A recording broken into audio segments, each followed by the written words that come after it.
কিছু হলেই রোগী ঢাকা রেফার করা হয়। এখানে কোনো ধরনের আমরা ট্রিটমেন্ট পাই না। আপনি টাকা দেন 400 হয়ে যাবে, 400 টাকা দিলে আমার সাথে সাথে হয়ে গেল। আমরা তো আসলে অনিয়মের বাংলাদেশকে নিয়মে ফিরায় আনার জন্যই চেষ্টা করছি। রোগীরা এখানে ছোট ছোট ধরনের কোনো অসুবিধা নিয়ে আসলেও, জখম নিয়ে আসলেও তাকে ঢাকা রেফার করা হয়। কিছু হলেই রোগী ঢাকা রেফার করা হয়। এখানে কোনো ধরনের আমরা ট্রিটমেন্ট পাই না। আমরা গাজীপুর মহানগরের এবং জেলার যে মানুষগুলি আছি, আমরা এই হসপিটাল থেকে পর্যায়ে ওই রকম ট্রিটমেন্ট আমরা পাচ্ছি না। আজকে যে রুগীরা যে আসে নিচে যে ফ্লোরে থাকে, বাসার থেকে নিজেরা জিনিস আনি উড়ির ভিতরে এত চাদর আছে। আজকে তাহলে চাদর বাড়িলো করতে, চাদর বিছান বেড আগে পত্র দেয় না, তাহলে আজকে বেড বাড়িলো করতে এত কইছিল। আমরা যে হয়রানি হই মনে করেন, ইয়ার আগে আমি পরীক্ষা লেগাইছিলাম, হ্যাঁ 3 দিন 4 দিন ঘুরে পরীক্ষা করার লাগে। আর হবে না, কেন হবে না? কয়জন লোক নেওয়া হয়ে গেছে 20 জন। তারপরে যখন আমি বললাম কেন আমার হবে না, হবে কিভাবে দিলে হবে? আপনি টাকা দেন 400 হয়ে যাবে, 400 টাকা দিলে আমার সাথে সাথে হয়ে গেল। এটা তো অনিয়ম। যদি কোনো ডাক্তার হোক, নার্স হোক, যে কোনো স্বাস্থ্যকর্মী হোক, তার কর্মস্থলে কর্মসময়ে সেখানে তার যে কাজ করার কথা সেটা না করে বাইরে অন্য কিছু করেন, সেটা স্ট্রেইট অনিয়ম।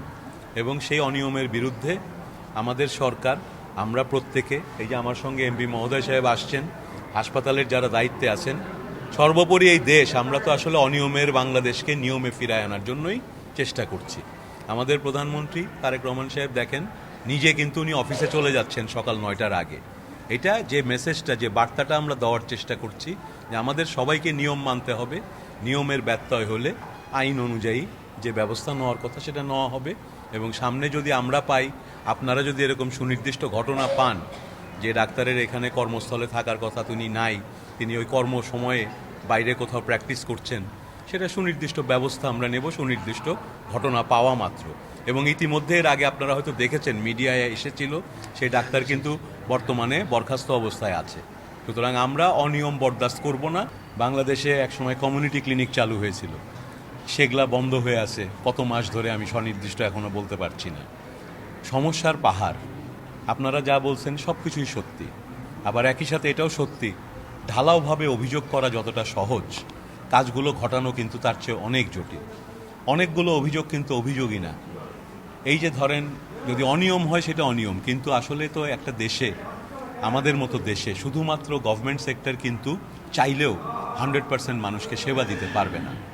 মার্কিন যুক্তরাষ্ট্রের মতো দেশে সেখানে কিন্তু মূল স্বাস্থ্যসেবা প্রাইভেট সেক্টরে হয়, আবার ইংল্যান্ডের মতো জায়গায় চেষ্টা করে তারা সরকারিভাবে দিতে।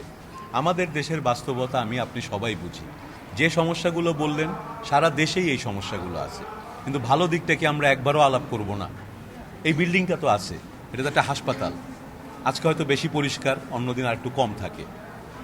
আপনি আমার সাথে এখন যেতে পারেন, র্যান্ডমলি আমরা যে কোনো রুগীকে জিজ্ঞেস করবো। আমি জিজ্ঞেস করলাম, আমি কিন্তু যে কোনো হাসপাতালে গেলে ডাক্তার সাহেবদের সাথে কথা বলার আগে আমি আগে রুগীদের সাথে, আউটডোরে যারা দাঁড়ায় আছেন তাদের সাথে কথা বলি। যে কথাটা বললাম, এখানে সমস্যা অনেক আছে, তারপরও সবাই মিলে, ডাক্তার থেকে শুরু করে, নার্স থেকে শুরু করে, পরিচ্ছন্নতা কর্মী থেকে শুরু করে কিছু একটা করেন, নাইলে এই রুগীগুলো বারবার কেন এখানে আসে, কেন তারা এখানে সেবা নিতে আসে? এবং আমি এখনও 3-4 জনকে জিজ্ঞেস করেছি, তারা কিন্তু যারা নিচ্ছেন সেবা অন্তত সেই কয়জন সন্তুষ্ট। তার মানে এই নয় যে সবাই সন্তুষ্ট, কারণ কি, যারা অসন্তুষ্ট হয়েছেন তারা আর এখানে নাই, তারা আরেক জায়গায় চলে গেছে। আমাদের সরকারের বয়স 2 মাসও হয় নাই, 35 দিন। আমরা 18 ঘন্টা করে সবাই পরিশ্রম করছি।